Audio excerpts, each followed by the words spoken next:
Hey gang, Scott here. Welcome to In Post and thanks for joining me today. We're going to look at a black and white photo today. I shared this image earlier in the week during the In the Field episode talking about the importance of a good sky. And I went in a black and white direction because this was a midday photo and the scene really lended itself to black and white. And here is the finished image. I want to show you the buildup of how I got from the original image, I'll hit the backslash key here, to this image here, and I think you'd agree this is a pretty dramatic change here. So there were a couple of key adjustments that made this come into shape here, but overall, really just the buildup of several different small things adding up to a nice result. So I'm going to use these snapshots here as a nice feature I like of Lightroom to do this kind of illustration here. And so one more time, backslash key. This is the original out-of-camera RAW file. First thing was just the basics, right? And you'll see there was a little change in the perspective there. I haven't quite gotten to straightening out the horizon just yet, but here's the profile and basics. And look, it's a good color palette. There's nice blues, nice greens, but a color image in and of itself, pretty nice. But I did want to get a little more dramatic. And so you can see the settings on the far side there. But the only thing special is white balance. I think I just used one of the gray rocks as a reference point because that should be roughly gray, and let everything else fall into place with the auto buttons. One other thing I'll highlight: I did not do anything with texture or clarity or dehaze here. Because for a scene like this where I really want the tree to be the thing that pops, I'll save that for masking work. Next up was going into black and white. And so this is a single change, just the black and white profile. I'm a big fan of the BW04 profile that comes in Lightroom. It often gives me a very good starting point for where I want to be. From here, I would normally go into the black and white mix, but I got fixated on the foreground being too bright. And so I wanted to get some foreground adjustment done. So you'll see that darken. And let me open up the masking panel here. So you can see I've done quite a bit of work on the foreground. Initially just kind of darkening it. Let me highlight that mask. You can see that exposure went down a third of a stop. And then the second mask, if I hover over that, let me just do the show overlay. It'll be a little easier. Click on that. Why are we not? Oh, I have it hidden. I must have pressed that by mistake. There we go. So you can see the various rocks and bits here that were bright. Wanted to get those toned down. And then the third mask is again working on, oh, I see what I did here. That was left off on purpose. I did all my work here on this mask. I must not have liked this, or I accidentally hit duplicate. So I have a little bit of cleanup I can go do and tidy up my mask setup. But the sum of that becoming before that foreground adjustment, after that foreground adjustment, because I don't want you looking at the foreground. I want you looking at this tree. And then, finally, after I felt better about the foreground, got into the black and white mix, you'll see that foreground got even darker and that sky got even darker. Closing down our masks and looking at black and white. Sure enough, I'm taking yellows down, making those darker. That's our foreground. That's the greens and the grasses. There's a lot of yellow in green, which is why you see that effect there. And then the sky, right, going blue, taking that to the negative direction to darken these deep blue areas. So before that BW mix and after, getting more dramatic, getting more, punch in the photo. Now, this is about where I got to the stage of, okay, things are looking good, but I'm starting to lose my subject a little bit. I mean, yeah, you can certainly see the trees there, but the texture in the tree, if I zoom in here, these details and just all this, the twists and the different, striping that's on this tree has been gnarled and really beaten up over the years of being right above the ocean, some pretty strong winds. So I wanted to accent the tree. So that was the next set of things. So you see that pop there right in the center. Let's zoom in and go before after, you see that jump in all that detail. This is masking, right? This is masking. And here is the mask. This was predominantly select subject, right? Just choose the subject. And Lightroom did pretty good.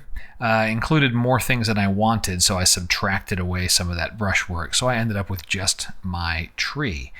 And then popped texture, clarity, opened up the shadows a little bit to make sure I didn't lose the tree into, especially over the top there, I didn't want to lose it into the darkness of the blues in the sky, like in this segment of the photo right here, making sure that I had some amount of definition and detail.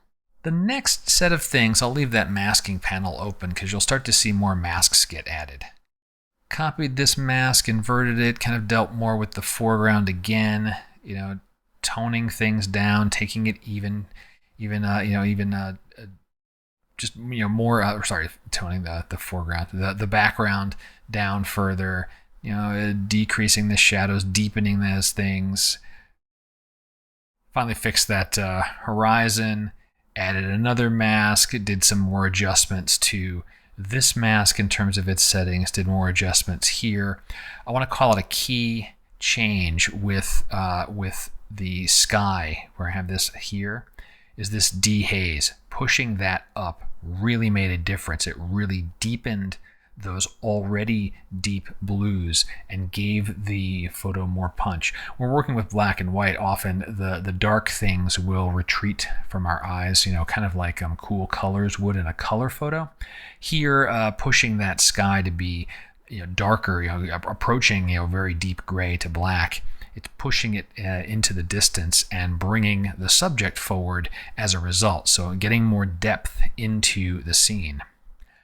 Here, finally, let's see, what did I do on this one here? A little more darkening on the foreground. It did add a bit of texture in there as well to bring back some of the grasses. I do like texture in my black and whites, and even though this is a secondary element, that foreground there, it needs to be good and crisp. The tone curve. This will be a subtle change. Let me just show you the next thing. Tone curve. Really soft, right? I hope that comes through in the video. Before, things are just a little bit brighter, a little less contrast. After, and let me show you that tone curve. Very, very tiny tweaks on the tone curve, but it does make a difference before and after. Super tiny touches. This late in post-processing and turning to the tone curve, less is more in most cases, and so this is probably one of the more extreme less is more types of adjustments I've done over the years. But I did like the change it made to the photo.